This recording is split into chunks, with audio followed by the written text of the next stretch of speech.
All right, it's March the 11th, the year 2017. This is letter number 2 from Daniel Riley. We've got letter number 3 that we'll read after this. This is 10 pages. Daniel Riley was associated with Ed and Elaine Brown in the Massachusetts tax standoff. I think some people refer to him as the dog walker. He was walking Ed and Elaine Brown's dog. The government tried to kill him.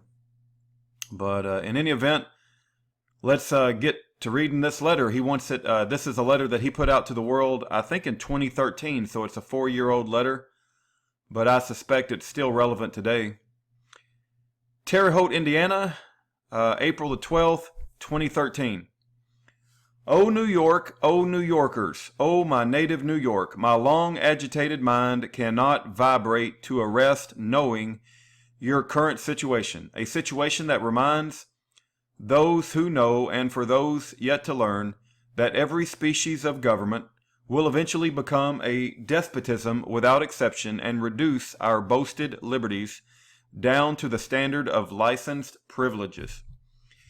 When the people of New York united to establish and write down the political law by which they thought best to secure the blessings of liberty in a document called the Constitution, the people did not grant their government the power to alter the political law. Any civil law that alters the political law is null and void. Only the people in their sovereign capacity in convention can alter the state constitution or political law. The Constitution guarantees the people the right to carry and use militia firearms. Militia is just another term used to denote the military aspect of the firearms the people have a right to own. Therefore, when the government banned militia rifles, it fraudulently altered the Constitution, which it has no power to do. The fundamental principle that the people of New York are supreme over the government of New York is violated by this militia rifle ban. Can an unarmed master be supreme over his armed servant? The government at Albany is corrupt. Ambition and greed are the two forces driving Albany. A tax may be imposed for two objects, one to sustain government, the other to enrich individuals. The people are being fleeced for all they can pay. New York ranks in the top 5 states for the highest taxes. Ask yourself, are you getting an equivalent in liberty and security of your property with these taxes you pay, or do you feel that your taxes feed an oppressive government or exclusive privileges that is degenerating into tyranny? Other states pay less taxes and have better infrastructure, more services, and more liberty. Look around. The states with the highest tax rates, like California and Illinois, are the most in debt, and the people have the least freedoms. All too often, the generosity which flows from the people towards their government in a stream so copious as to wash away the foundations of their liberty, is used in modes which enslave them. A good government is a frugal government. A bad government is one of extravagance. A corrupt government has reason to fear the wrath of the people. A corrupt government has an incentive to disarm the ones it is fleecing. The corrupt governments of the socialist New York, California, Maryland, Connecticut, and Illinois, just to name a few, are the ones disarming the people. These overgrown corrupt governments constantly propose as a remedy more power to suppress the disorders they produced. No government has a right to disarm the people, let alone a corrupt government. Freedom can be measured by the weapons the people allow themselves to possess. A moneyed aristocracy has been created in not only this nation but in the world. Their enormous wealth gives them enormous political power. This faceless aristocracy seeks control over the globe. Socialist governments are their weapon of choice. They purchase control of governments either by the party or by the politician. We will gratify your greed if you gratify our ambition. Since control is their ambition, an armed to the teeth populace does not fit in the moneyed aristocracy's plans of tyrannical socialist world structure. Tyranny is wonderfully ingenious in the art of inventing specious phrases and reasoning to spread over its nefarious designs. We are told by the tyrants that more laws restricting gun ownership and access to guns will save lives. Who can argue against saving lives? This enigma leaves the tyrants at liberty to assert whatever it pleases, and the ignorance of the masses furnish the authors of these stratagems for disarming the populace by every restriction imaginable, with the ammunition for this formidable political artillery, which has been so successfully used against the liberty and happiness of mankind. Let's apply reasoning to the facts and not try and force the facts to conform to reasoning. If restrictions on firearms by local jurisdictions will diffuse peace, stability, and safety within their sphere of influence, then why do we see most crimes, upheaval, and insecurity wherever this policy is most prevalent? May it not therefore be possible the firearm restrictions themselves generate the crimes and insecurity which it is attended? Our enemy wants us to believe that somehow they have found a way to make criminals obey their laws restricting firearms. It is a naked sophistry to assume that they have done what they could never do. The fact of the matter is, criminals will always have firearms. Whom you yourself can only protect yourself from. Have we forgotten?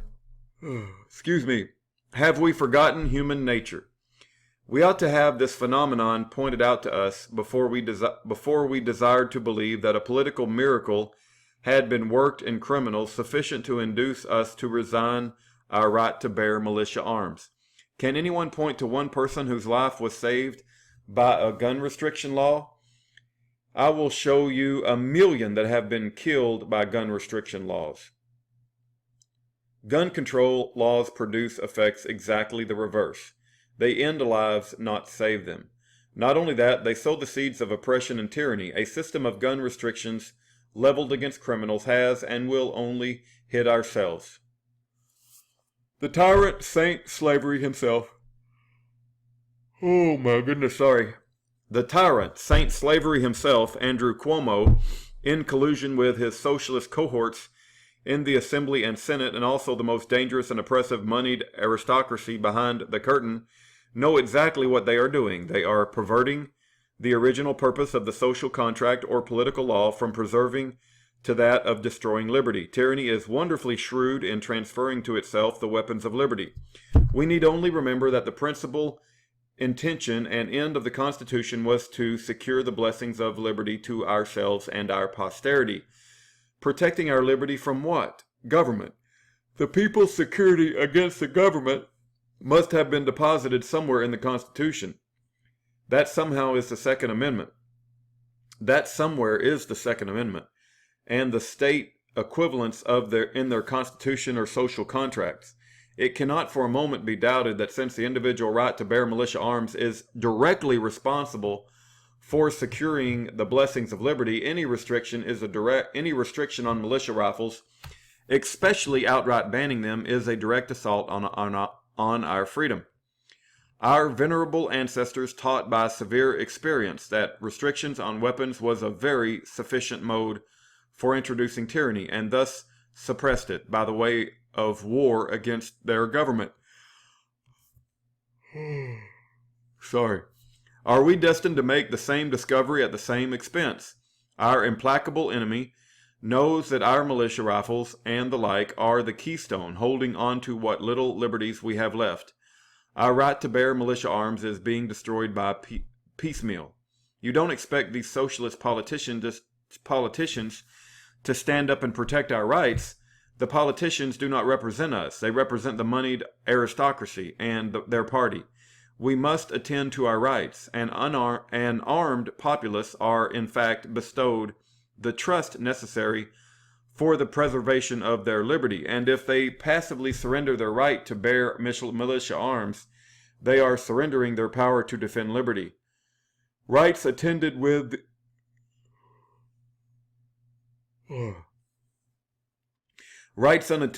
the only means by which they can be preserved are considered as equivalent to no rights at all. The people of New York bemoan the yoke of their heavy tax burden, their bad economy, their lack of job opportunities, their crumbling infrastructure, and the loss of their liberties, but yet faithfully keep electing socialist Democrats into power. It boggles common sense. Nations have always been enslaved by the ingenuity of creating a blind confidence with party prejudices. The people have been tutored to vote under two senseless standards, gaudily painted over the words Democrat and Republican. One party gave us the misnomered Patriot, the misnamed Patriot Act, and the other NDAA, both theoretically unconstitutional and practically oppressive. But neither has overturned unconstitutional precedents, though they often charge each other with creating them. People that are loyal to party or a person over principle are absolute wretched fools. The topic of this correspondence is gun control. Please pardon my wandering into other topics.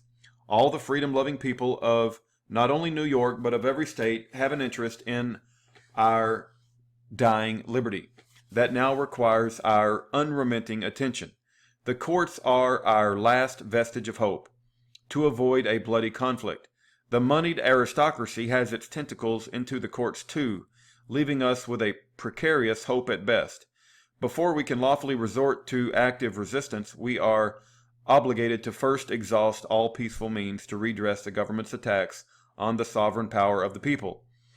This is absolutely no difference between the enemy sending armed troops to seize the people's arms stored at Concord and having our arms seized by piecemeal through legislation. Both weaken the power of the people while at the same time making the government stronger for the object of oppression. Both put the government in a posture of war against the people. New Yorkers with determination will show the government and the world we're willing to make sacrifices in order to uphold our militia rights and liberty against the encroachments of a traitorous government. Just because Andrew Cuomo and a number of his deluded followers in the legislative banned militia rifles doesn't make it right, we can be no longer content to let our representatives do our thinking for us. That tyrant, Andrew Cuomo, has almost every great talent if he had but common trust, common sincerity, common honesty, common modesty, common decency, common steadiness, common courage, and common sense. I believe Mr. Cuomo would make quite a man if he should ever grow up. Cuomo, you public pimp of slavery, I have read your militia rifle ban and foresee the promise of its ill effects.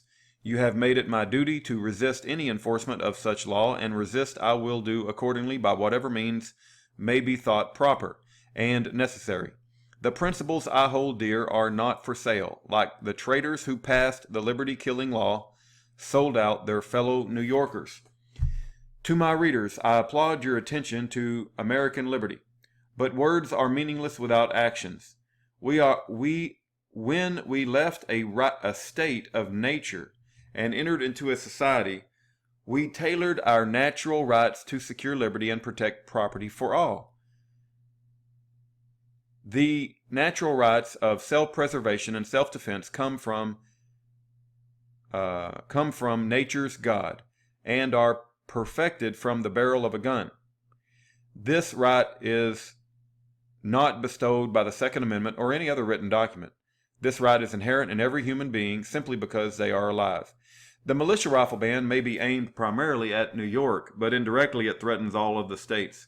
If New York is enslaved, how can other states long remain free?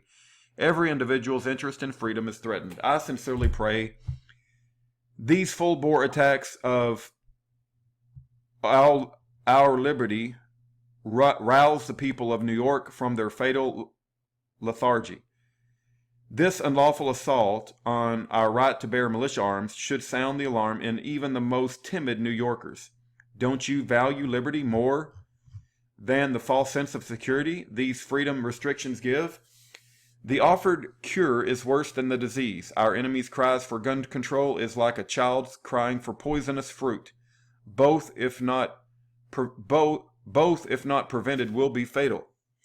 In the strongest terms, it must be asserted that the government does not care about you. The government cares most of all about control. Gun control is just that, control. Our enemy has an agenda, and disarming the people is a part of it. It is as clear as to the understanding as to and to make for that the government of New York is part of the agenda to reduce us to abject slavery.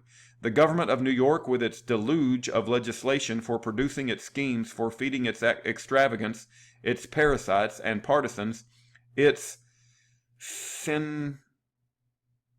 I don't know what that word is. I don't know.